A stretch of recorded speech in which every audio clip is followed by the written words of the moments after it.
Why do most marketers still get it so wrong when targeting older adults? In this special live episode of the AgeTech Podcast, I'm joined by Jeff Weiss from Age of Majority, an expert in cracking the code on how to actually market to the 55 plus consumer. If your startup is building for older adults, you need to hear this. Let's dive in. Welcome, everyone. Welcome to the first ever live recording of the AgeTech Podcast. We have with us today Jeff Weiss, the Jeff Weiss, I should say, who is an expert on marketing to older adults. Jeff, welcome to the show. I can't believe you got me as your first live guest. I'm so excited to be here and to chat about a topic that you and I spend a lot of our time discussing and dealing with. So thank you for having me. Thank you for agreeing to do this and being such a good sport. I want to start by playing devil's advocate for a minute and just asking, why do we even need special marketing to older adults? Why can't all the big brands like Coca-Cola or Nike just do what they normally do with their ads and hope that it also serves the older population? That's a big $64,000 question that's been around for a long time. When I did my MBA many years ago, over 30 years ago, I did a paper, this is back in 1991, on the opportunity to market to senior citizens. And the opportunity was back there then, and it still exists today. And it's just marketers and businesses don't understand older adults. And they are afraid because of all the stigmas and stereotypes that they can't wrap their heads around it. And we'll go through and talk today about stats and figures that say, here's the opportunity, but it's, oh, yeah, we get it, but no, we got to go younger. We've got to get people, and they'll be our customers for life. We get them when they're 18, and they're more finicky now more than ever, and less brand loyal. But the issue wasn't there. You and I wouldn't be in business. We'd be doing other things. So fortunately, it is there. Absolutely. We're having this conversation in March of 2025. How is marketing to older adults done in this day and age? I'm sure it's different than what was done in the 90s or even 10 or 15 years ago. You would think it's getting better. I'll say that, but there's still a long way to go. And I get this question all the time. How do you market to older adults? And then when you put in the year 2025, though, it made me pause and think, because I'm the youngest of the boomers. So the boomers are now 60 and over, which means that you've got Gen X who are now 50, 55 plus. It's changed in terms of who older adults are. And one of the questions that we ask, when we launched 7-8 years ago, was like, okay, what's the age we want to define as old? And we said 55. But what is that today? Because people are changing. They're generally healthier, living longer, working longer, all that stuff as they get older. At what age does someone become an older adult? And then how do those needs change? So I'm just curious, when you talk about older adults, is there an age? If someone said, what age does it start when someone's an older adult? What would you tell? So I like to use the age of retirement as the cutoff, so around the age of 65, not because I think people suddenly fall off a cliff and become old, but because I think that is like a major milestone in life. And for many people, that is almost a crisis. And it's definitely a time, like retirement is definitely a time where things change for better or worse. Absolutely, yeah. We could do a whole show on retirement and all the challenge with that. So I think what's happening is that as the older population gets older, it's just the complexity around people, whether they're 55, 60, 65 or older. You think about your parents, your grandparents, what they were like versus, for me, example, if I look at me now at 60 versus my father at 60, like night and day. So I think the complexities around people as they age are much greater now. And like a lot of people think, oh, if I want to market to older people, here's the same message, the same imagery and all that. And it's even more difficult now. So I think we're starting to see companies and brands getting better at it, but the complexities are so much more difficult now. It's really difficult to do well. Would you say that marketing to 65 plus or 55 plus is difficult because people just don't know how to segment the market, and they are doing it like marketing to 20 to 40-year-olds as a monolith? Like trying to market by age. I don't care whether you're talking about someone who's 65 or someone who's 25. You can't do it because there's so many things involved. You might be 25, but have a lot more things in common with someone who's 50 than with someone your own age. It could be at very different places, different life stages. So I think there's so many different variables that come into play. Thinking about marketing by age is never going to work. And again, I think the main reason I think why it's tough to market to older, why brand think is tough to market to older adults is just because of all the stereotypes and stigmas that continue to be out there, right? And it's, you'd think some of these would be retired, and we can go through some of them. We call them the dirty dozen myths of aging. But to me, that's the key thing. It's like you can put all the facts and figures and data in front of people, but they always think about, oh, no, they're old, so they can't use technology. That is so far behind us, yet most people don't, most marketers don't even won't even want to admit that, right? Absolutely. And I think one of the things that you've done really well at Age of Majority is like you build these user personas. By the way, you should check out Jeff's reports on Age of Majority. They're free for everyone to read, and they're super helpful in just wrapping your head around the different personas of older consumers today. And at the end of the day, when you're marketing to them, they are consumers. They're not patients. They're not your grandmother. They're consumers. Yeah. So to that point, we did it a few years ago, and it's still very relevant, where I got tired of people saying, how do you market to someone who's 55 versus 65? And there's no answer to that, right? We did some research and we asked questions that were related to people's health and their attitudes towards health, what they're doing, what their attitudes were towards aging, a bunch of different questions that weren't demographic based, they were more lifestyle based. And from that, we came up with 11 different personas. We call it actually the personage segmentation model. And that is, the report is available on our website. And basically, there's 11 different segments or personas of older adults that are really split based on how they responded to a bunch of those questions. So for example, you've got some people who are producers, and these are people that just want to get things done. And they could be 55, they could be 90, right? You've got others that are health battlers, and they might be dealing with, as you get older, you tend to have more health issues.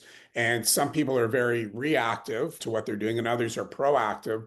So there's a bunch of different things that come into play. There are enablers. I can't remember all of them, but it's a lot better to use that type of model.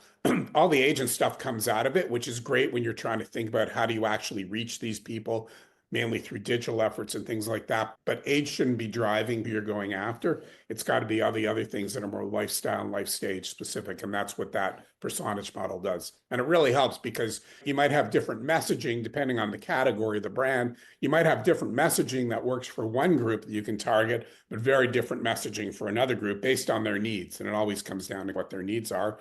And if that's the case, and you're using targeted digital ads as an example, you can have very specific messaging for one group, specific imagery, specific offers versus what you have for another group. So it's very powerful. Absolutely. So when you segment the market, they always say, as a marketer, you should be where your audience is.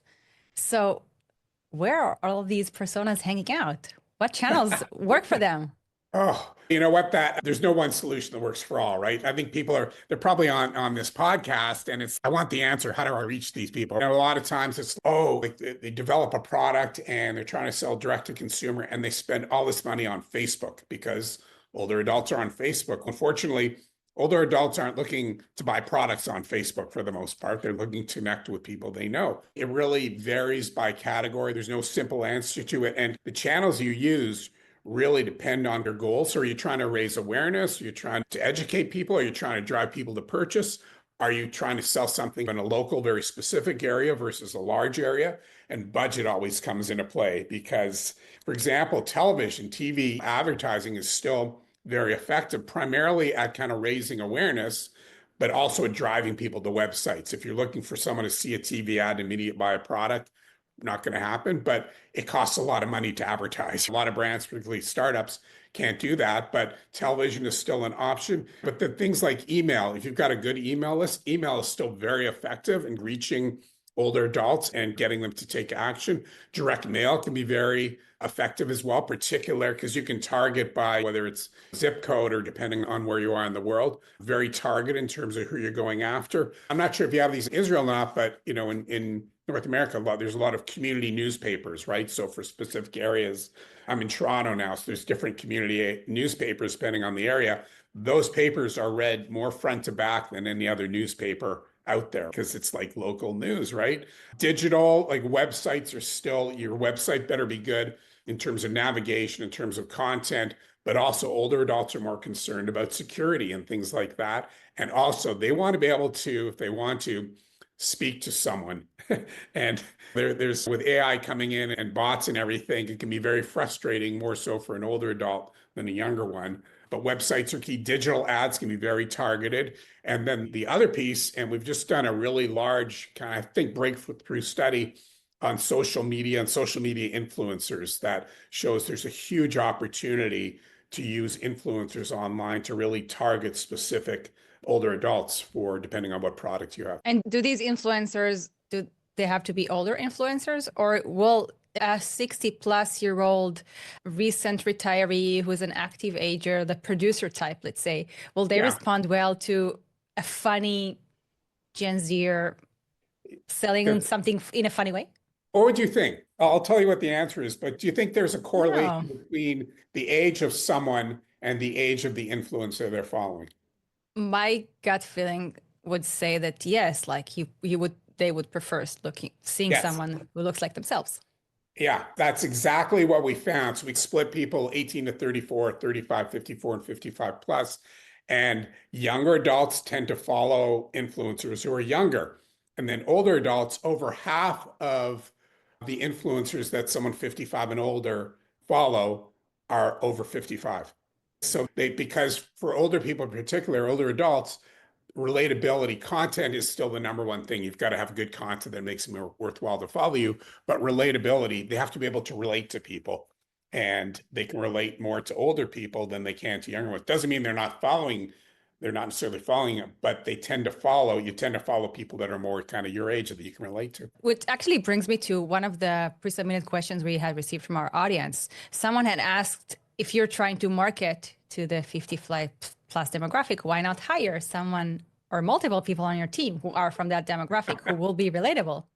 Yeah. Firstly, I totally agree that when you're marketing, when you've got a product or service that you're marketing to older adults, you better include them as you're developing the product, as you're testing the product. There's too many times when I'll speak to someone, particularly more startups, but it happens with larger companies. It's like, why did you start this business? Oh, because my grandmother had this specific issue. So I developed a product that meets my grandmother's needs, which is great for their grandmother, but might not be that applicable to other people. Whether you need to involve people, and I don't care what age it is, but particularly with older adults, you need to involve older adults when you're developing and testing your product. It's crazy not to. And for the cost and effort to do it, you've got to do it. But hiring someone, it makes sense. But I remember back in the heyday when, I hate to say when the internet was just starting, and it was like, oh, what are we going to do on the internet? What are we going to do online? It's let's hire this young person because they're online.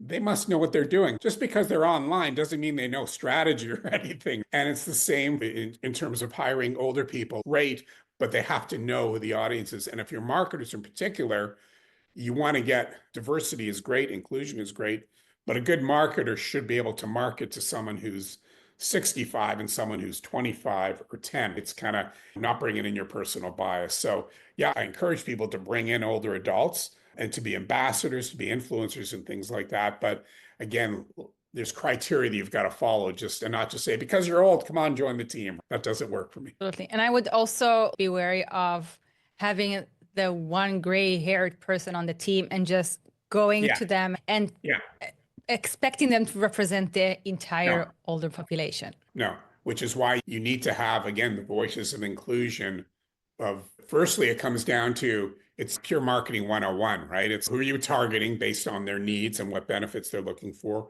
Who are you competing against? What are the alternatives? And what's kind of your point of difference that's relatable and meaningful and different and beneficial to your end user?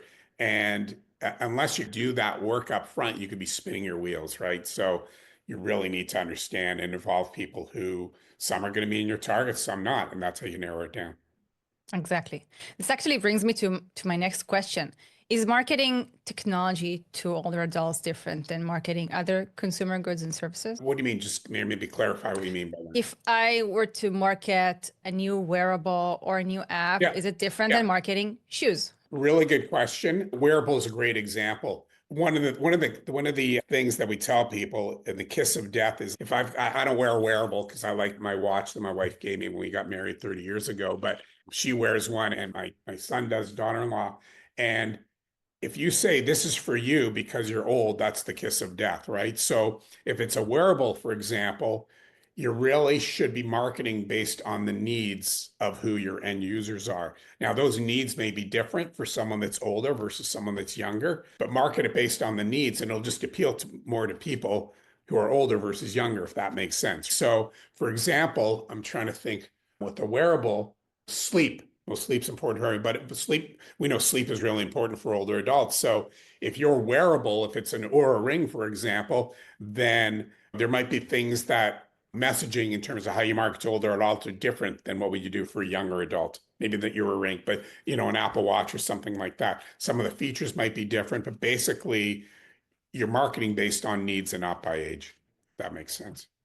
It makes absolute sense. So when you are sort of reviewing other people's marketing, like the Oura Ring or the Apple Yeah. Watch, can Yes. you tell the difference just based on the messaging if this campaign was targeting older adults versus millennials? That's a good question. Generally, not by messaging. Where you find a big difference is the imagery they use, which is the other thing, right? So it always kills me when you've got a product which is clearly I'm trying to think of an example, clearly where it's being used by someone who's older, yet the models or the users they're showing are younger. And it's like people can't relate to it. Older adults want to be able to relate to someone who they can see like themselves. And ideally, it's aspirational. I'll give you an example. It always kills me. Peloton, which saw better days. Peloton, when you look at their marketing, it was very much focused on younger adults. But it was like $2,500, $3,000. So who has the money to buy that? It was mainly older adults. I bought one for my wife for the holidays years ago,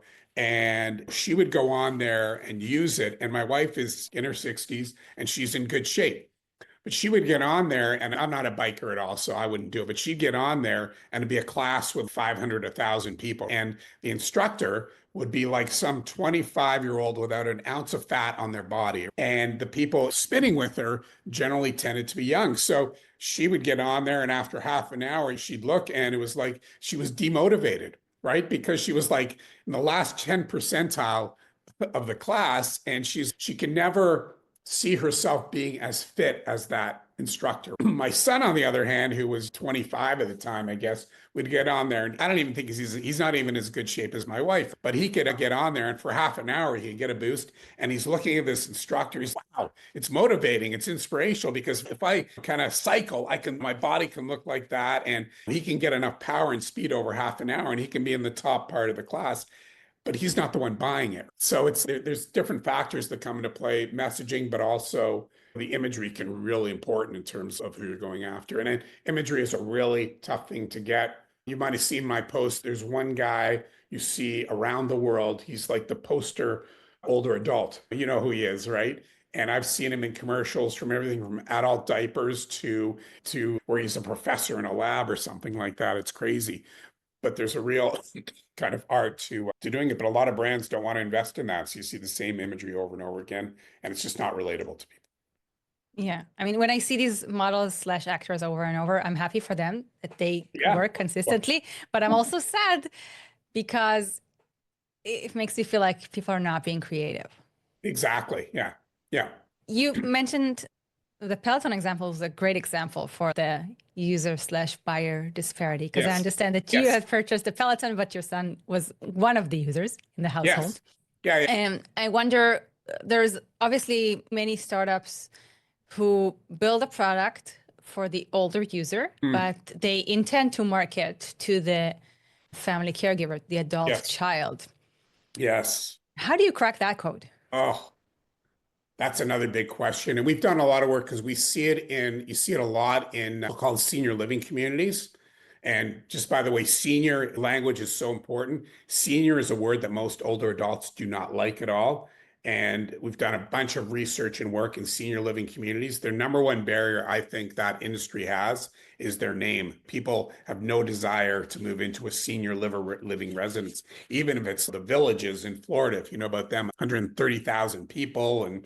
but you call that a senior living community. I don't want to do it. If you're a caregiver, and I'm a caregiver, my mother's going to be 95 in a couple months.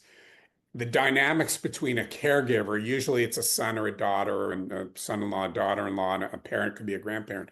The dynamics and all the variables that exist in that caregiver relationship mean that there's no one kind of relationship that's the same, right? There's so many variables. Is that older adult care recipient living with you or not? Or living their own with the spouse? What's the financial situation? What's their attitude about living at home versus living somewhere? There's so many different pieces and things involved. It's really tough, again, to have one answer that works in terms of how do you reach both caregivers and care recipients. We know that one of the things we recommend all the time is that if you can facilitate the right discussion between that caregiver and the care recipient, that's half the battle, because trying to have these discussions, and I'll give you a personal example in a minute, can be really difficult. I'll go back to my mother, and this is probably, I don't know, 6, 7 years ago. And she was living on her own in a condo, and she fell, and she was alone. Fortunately, she was able to get up, not like I fall and I can't get up, but she's able to get to the phone and get some help. Thank goodness that could happen. And she didn't have a bracelet or anything on her. So I was sent, as the youngest of 4 kids, I was sent to go have the conversation with mom. And I remember specifically going to have breakfast with her. We have breakfast. She goes, "I know why you're here." And the answer is no. And my mother is like the nicest person, but when you talk about being stubborn, that was it. And we chatted. I said, think about it. If you had fallen and couldn't get to the phone, it could be days before, someone finds you. So she said, "I'm not going to wear those things," because to her, wearing that means that she's old, even though she was 90, and it's the next thing towards death, right? And she wouldn't do it. So we came up with a solution, and I had numbers of her friends and in the condo and stuff like that. But trying to have that discussion with her, it was tough, right? So brands kind of help make that happen is key. And just before I talk a couple other things with that, funny now, because now she's moved into a retirement residence and she wears one, and she's, "Oh yeah, everyone wears one here." So that's what happened. But the other thing to keep in mind is that there are different influencers, whether they be social media or not, who you want to rely on. So for example, for hearing aids, a doctor is key, right? So you want to get the doctor speaking to that older adult who needs it, to talk about the need for it. It could be a lawyer, depending on what it is. There are different influencers, people, professionals, lawyers, doctors, whatever the case, that you can use also to get to kind of work in your favor if you're trying to reach one or both of those groups. Got it. So you don't necessarily need to find a specific influencer with hundreds of thousands or millions of followers, but you want to have the trusted professional persona delivering your message. Yeah, because if you think about, and we'll talk more about the social media influencers, but the ones who have big followings are more in areas like I said, food, entertainment, fashion, beauty. Those aren't really things where a caregiver is going to be involved that much. You're talking about more serious stuff, and you're probably going to want people who have influence, maybe not as big numbers if you can find them and you can afford them and they work with you, great. But you want to encourage kind of engagement and get that discussion going, so that if you're the caregiver and you're having that discussion with the care recipient, then at least there's some common ground to work with.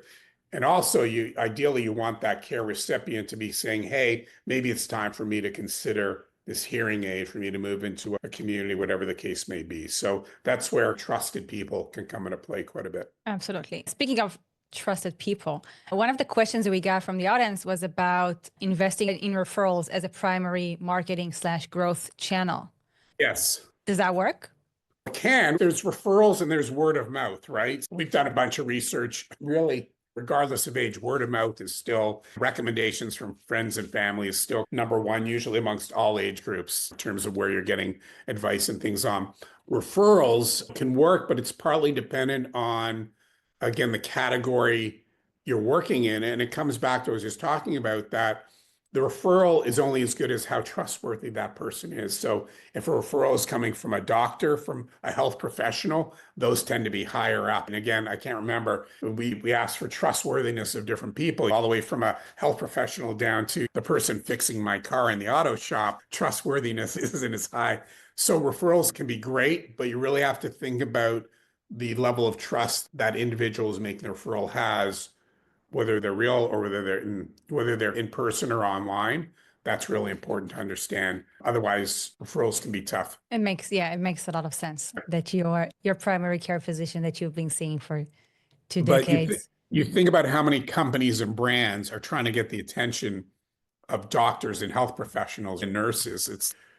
They have no time. There's not enough doctors around, and for them to sit down, oh yeah, I saw this sales rep come in, and yeah, they recommended this for you. It's great. It doesn't happen. Again, ideally, what happens from a marketing perspective is that patient comes in, whether it's the older adult, and they might be with their caregiver, and they bring it up, and then the doctor in this case can refer to it. But it's if you can get referrals, they're great from the right people, but it's really tough to do. It can be very expensive. So I see we have some questions in the Q&A box. I want to maybe try to answer some of those in the time that we have left. Would that be okay? Absolutely. Okay. So we've got a question from an in-home care provider who says that the adult children 50 to 70-year-olds of seniors aging in place are about 70% of the decision makers for their parents. And they often don't live in the same area or consume the same media. So how do you effectively communicate? It's really, I think, trying the needs of the care recipient, the older person, are different than the caregiver. And again, we did a whole study that's available on our website around caregivers. Family caregivers are under so much stress on their own for dealing with their usually their loved one. So they have different needs. But again, a lot of it I talked about before, it's really about getting that discussion going to meet the needs of both parties. Let me try to give you an example. Food. We know that a lot of people are for in-home care, like you're worried that is my mother, my father, whatever, my care recipient eating the proper food and they're getting enough protein, fiber, calories, all that kind of stuff. So they definitely have a need. And in many cases, it's up to that caregiver to make sure or try to make sure that there's enough food and groceries in there. So trying to find, as an example, a common place that works that meets everyone's needs is the way to go. How the in-home care company, I've done some work with them. So some of them offer things like more food and things like that. But now, again, there's so many different meal delivery services. There aren't a lot who are focusing on these older adults who are living on their own. To me, it's a huge opportunity, but you don't see the big brands really focusing on them. And I think an opportunity because there's different needs. Like people just don't need as much food as they get older, right? So have smaller portions as an example that are less expensive.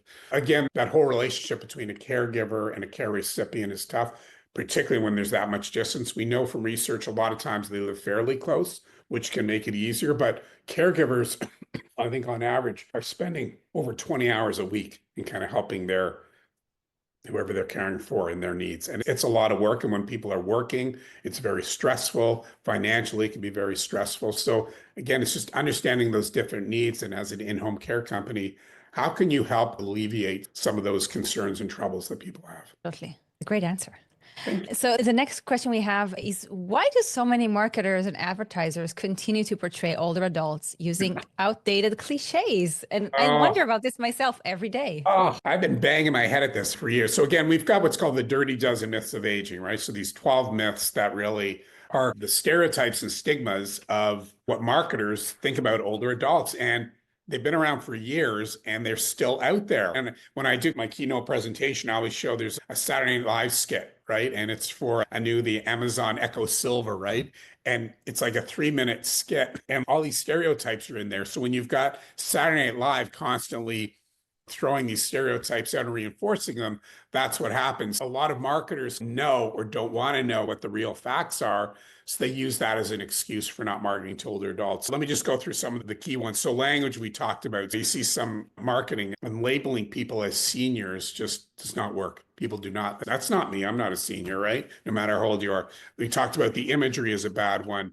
We have one we call, you can't teach an old dog new tricks. That's this belief of once you're older, whatever that age is that you decide, you're stuck. You're like loyal to all your brands. You don't want to try new things. And so why would I even bother spending money? You're going to die in a few years anyway, right? Why am I going to bother spending any money on you? The reality is over half of older adults want to try new things, whether it be new experiences, new products, whatever.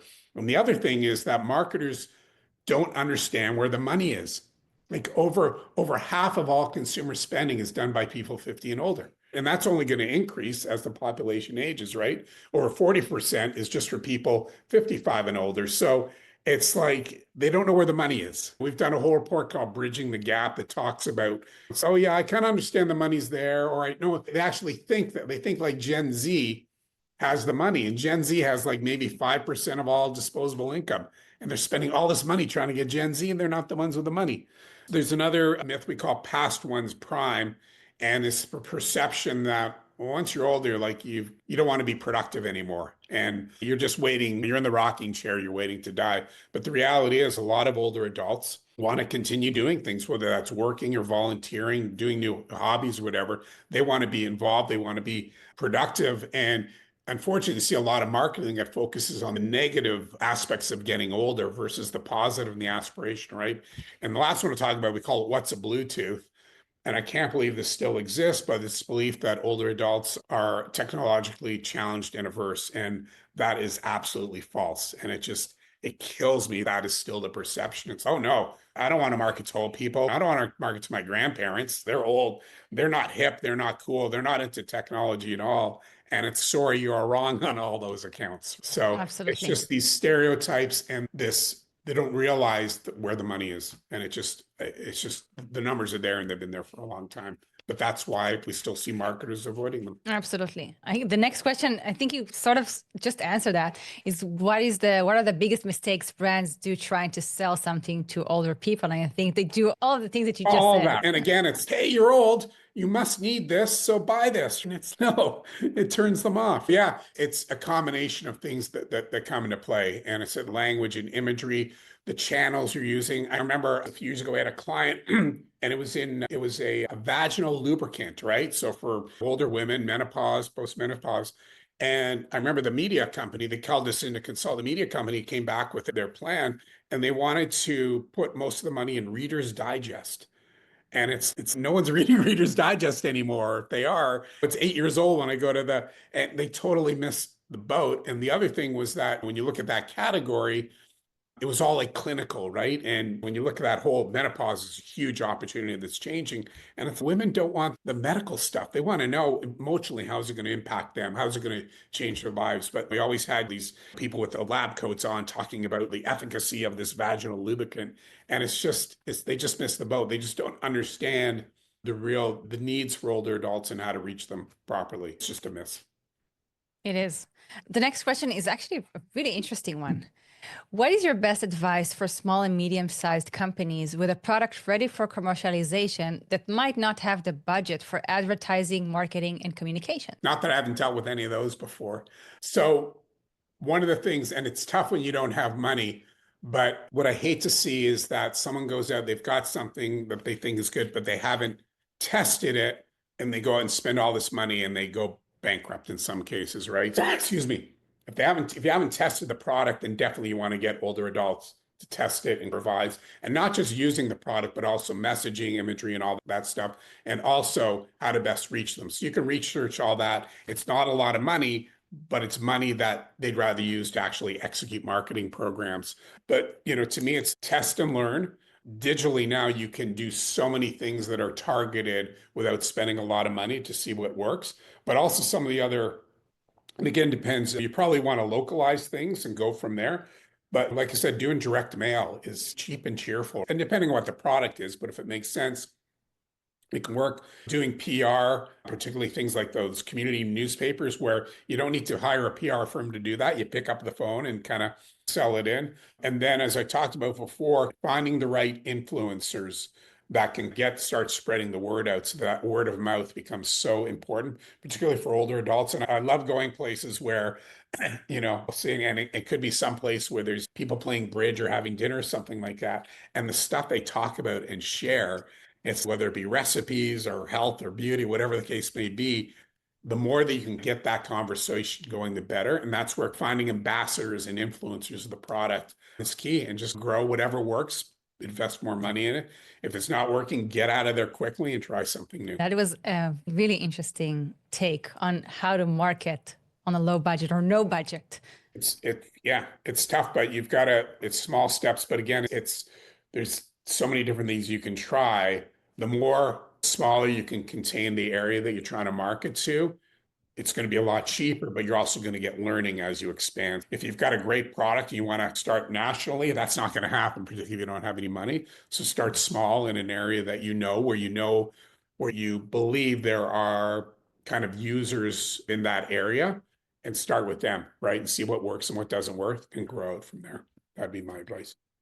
Actually, I have a follow-up question on that. If a company doesn't have any marketing budget, they also don't have a budget to hire a copywriter. So can AI tools be used for that? I'll say we can talk about AI. Let's leave that for a second. But I'd say yes, but there's a caveat. And in my use of AI, it's been more for business purposes. But when I talk about marketing to older adults, the stuff I'm getting back is I'll say it's stereotypical. Like if you type in how do I best reach older adults, it'll probably spit out some of the stuff that I'm saying now, but you get a lot of stuff that it's just like where it's getting the information from isn't relevant, right? Because it's stereotypical. Do you know what I mean? It's fulfilling. So I think you can use AI, but just be careful with the how accurate it is. But to me also though, using AI is not your final point. I think it's a great starting point. And even if you're not a copywriter, if you know your product and your target, you should be able to revise it, but then just give it to other people who are in the target group. It's the grandmother research, as we used to call it in the marketing world. Give it to your grandmother or your grandmother's friends, and what's their take, and revise from there. So yes, I think AI can be really useful, but be careful and don't take it with a grain of salt, particularly when it comes to some of the marketing stuff we've been talking about, because it's being fed stuff that not true and outdated in some cases, right? Yeah. What I would do if I were to spend even $100 on an ad at a local newspaper is to say, this is my product, this is what it does. That's like what I think the benefits are. Can you help me like write an ad? Because I'm not a copywriter. Yeah. And again, for me, it all starts with what's that need that the end user has. So the more you can identify the end user, age might come into play, but age shouldn't be, oh yeah, if I'm targeting a 65-year-old person. No, because it's not getting. So when we talk about need, it's what's that functional, emotional need?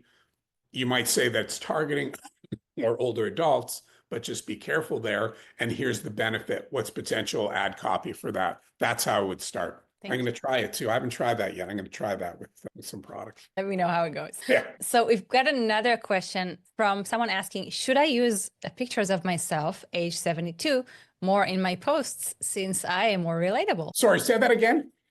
The person asking the question is 72 years old, and they're asking, should I use pictures of myself in my posts since I'm more relatable? I assume that they have some product that they are marketing in their social media posts. Again, without knowing what their product is, if you're a user and you say, I actually use this product, it's great. But as long as you are relatable to people who you want to use the product, you're giving meaningful stuff that's ideally inspirational, then definitely, I think you're becoming an influencer yourself, right? And getting the word out. And there's been many people, famous influencers who have done that. They started small and their following grows, right? Because it's, oh, yeah, have you followed? Again, it's that word of mouth, right? The family and friends. Oh, you should follow this person. You should follow that person. I think you just got to be careful that people tend to think, I know I do, I think highly of myself. And then it's just be careful that you're not putting yourself up here when maybe you're down here, so to speak. So that only kind of caution there. But if you can do it, then great, because people want something that's real, that they can relate to, that's meaningful. And someone who's doing on their own, to me, that's the best you can do. Absolutely. And you don't have to be Kim Kardashian to do your own marketing. No, definitely not. No. We've got another question about how to market to family and other caregiver buyers, such as they don't antagonize their aging loved ones. Again, it's really about the conversation that they have. And again, I think back to my mother and the conversation I had with her. Make sure that you're putting it in a benefit for the end user, right? It's got to be, otherwise it's like, I don't want to be told what to do. And everyone's different again. I don't want to be told what to do. Oh yeah, you think I'm too old, blah, blah, blah. You have to set it up based on, here's the benefit to you. Otherwise it's a brick wall. So it's really, again, helping that family member, that caregiver with What are the benefits that you can then relate to your loved one that's going to get them to at least consider it? And again, that's where that trusted advisor can come into play as well. So there's a couple Absolutely. of those things. So some common themes there. I wonder what happened. I mean, between the time that your mother told you, I'm never going to wear a panic button, Yeah. but so to the time that she decided to wear them because everyone wears them, was it just like everyone is doing it, so I'm going to do it? I think there's this, whether it's hearing aids or whether it's a bracelet or pendant, there's this stigma that if someone sees me wearing a pendant, regardless of how old you are, it's, oh, that person's old, so I'm going to judge you because this is the way I look at older people. So that is in the back of their mind. So my mother didn't want to go out grocery shopping in fear that someone would see her wearing a pendant and think, oh my God, she's old. Well, she is old, but that's really what's driving it. And then all of a sudden she moves in a place where everyone is around her age and everyone is wearing it. So it's natural. It was like our conversation never even happened. It's weird. But, and then interestingly, we've done some research a few years ago on hearing aids. And you think about a lot of people who should be wearing hearing aids don't, right? Because of the stigma, again, of, oh, that person's got a hearing aid, they're old, and all the things that come with being that. Firstly, you got a lot of younger people now are wearing earbuds, so it's less out there.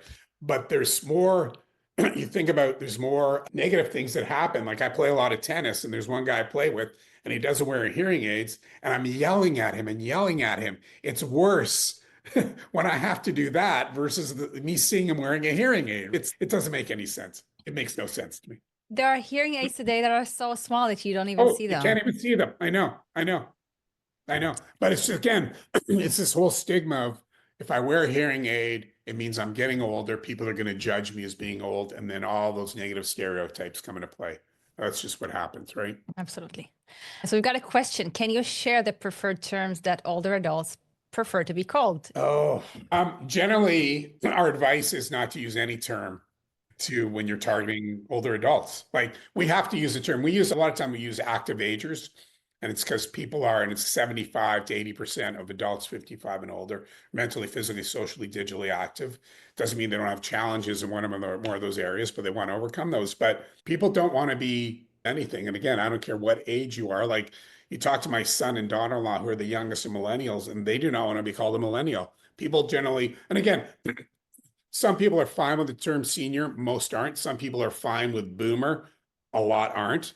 Again, for the same reasons, right? Again, unless there's a specific need to label someone, talk to them based on their needs and not on a label that you stick in front of them. I know it's a tough thing. In some cases, depending on what it is, you have to mention age just because it makes more sense. But in most cases, you don't have to. People will understand that product is for them, not because you say it's for them, just because they have a need and it's, oh, that'll work for me. Absolutely. And it makes a lot of sense as like from the marketing perspective. Generally, like from what I've read, if you have to use a term, older adults is the preferred term. And it's also what us gerontologists are taught to use. Yeah. But again, we started the discussion. I asked you, how old is an older adult, right? How old is a senior? Oh. Who knows? I don't think we have a good answer for that. By the way, I don't mind being called a millennial. And if someone were to call me that, I would not find that offensive. Okay, there you go. Maybe in a few decades I will. Maybe in a few decades it will be again, a label, it's like millennial. You ask a boomer about millennials and they'll tell you what they think of millennials. A lot of it is not great and vice versa. Some of it is true. Yeah. I want to talk about social media influencers if we could. Yes, yeah. I've got a sister company that does PR communications, and a lot of work that they do is with social media influencers, but they're really targeting end users, right, in their 20s, 30s, 40s primarily. And there are agencies out there who represent influencers, social media influencers. And I remember meeting some of them a couple of years ago, and I said, hey, just out of curiosity, how many influencers do you have over the age of 50? What do you think they answered me, Karen? Zero. You're right. And are you kidding me? So we decided we see an opportunity because there isn't anyone out there who's really using older influencers to influence and drive kind of purchase and awareness with older adults. And I was like, okay, so we wanted to do some research. So we just completed some research. We think it's groundbreaking, but everyone who does research thinks it's great. And we researched not just older adults, 55 and over, we researched adults 18 and over. And we started off with close to 1,700 people. This was all done online. And first we said, are you on social media platforms? What percentage, I'm going to give you a couple questions here. What percentage of adults 55 and older are using social media platforms, do you think? Anyone who holds a smartphone, probably. Yeah, so Like 90%? yeah, it's 90, 95, 96% 55 and older on social media platforms, right? So when I talk about technology, if you think older adults aren't using technology, like you got a lot of learning to do. So we started with that. It's the same for all age groups. And then we wanted to identify, be very specific about of people on social media platforms, so almost everyone, what percentage by age group are following influencers? So for 18 to 34, it's 91%, right? So again, I don't know how many you're following influencers, I'm sure, right? Like you're following me, that counts, right? So 9 out of 10 younger adults, 18 to 34, are following social media influencers. 78% of those 35 to 54 following influencers. What percent do you think 55 plus influencers? I wonder if they would even categorize the people that they follow and they don't know personally as influencers. Yeah, So if that's they're how we asked. following Martha Stewart, That's what we would asked they it. consider... People that you don't know. I can't remember exactly, Okay. but basically, yeah, we didn't say an influencer. We said people who you don't know that you would follow. So what percentage do you? I would say that the significant percentage like would follow Oprah Winfrey or Martha Stewart. Yeah, so it's 63% of adults 55 and older are following. And it's whoa, but no one's really doing anything about it. And the platforms that older adults are using, you've got the top ones: Facebook, 85%, YouTube, 74%, Instagram, 45%, Pinterest, 31%. So you think about Instagram, you talk to a lot of marketers. It's like, you ever thought of using influencers on Instagram in general, but Instagram to reach older adults? No, older adults aren't on Instagram. Almost half of older adults are on Instagram, right? And YouTube, using it, and they're following influencers on all these different platforms, but just because they're using a platform doesn't mean they follow influencers on them. So for example, Facebook, right, is the number one platform being used with 85%, but most older adults aren't on Facebook to follow influencers. They're really doing it to connect with people versus an Instagram, versus a YouTube, versus Pinterest. And tying into what we talked about before, the number one thing that they're looking for in terms of content is content, and then from an influencers that's relevant to them. When you talk about younger adults, likability is more important. And as you get older, it's more people I can relate to. And that's part of the reason why older adults tend to follow more older adults, right? Because they can relate to them more. And then another big number is almost 3/4 of people following influencers are being impacted when it comes to products and services, right? So that means that they're getting awareness from it, they're being influenced by them, and in many cases, it's leading to buying products. So there's this huge opportunity that very few people are taking advantage of. That's to use social media influencers to really target, reach, and engage older adults. And we're not talking about, you want to work with Martha Stewart or Oprah, like you're talking hundreds of thousands of dollars. That's not who we're talking about. There are people out there, influencers, that have 5,000 followers, 10,000, 20,000 followers. You've got to find them. You've got to work with them. You've got to help them create content, but you're not talking thousands of dollars to work with them. And you can really, again, we've done a few projects now, and you see the results, what it does. It drives people to their website and things like that. One message I want to leave people, this little self-serving, because we're about to launch this product, but there's no one else really doing it out there, is to really think about using influencers online, because it can be really an effective and targeted way to reach your going. Because we've also got a list of the areas that people are following and what type of content they're looking for. If you've got a food product, then it's easier to find people in that area. Travel is a big one as well. Health and wellness has become more important. So there are influencers out there, but they're not being really used to reach older adults. Super, super interesting research. I can't wait to read the final report once it's published.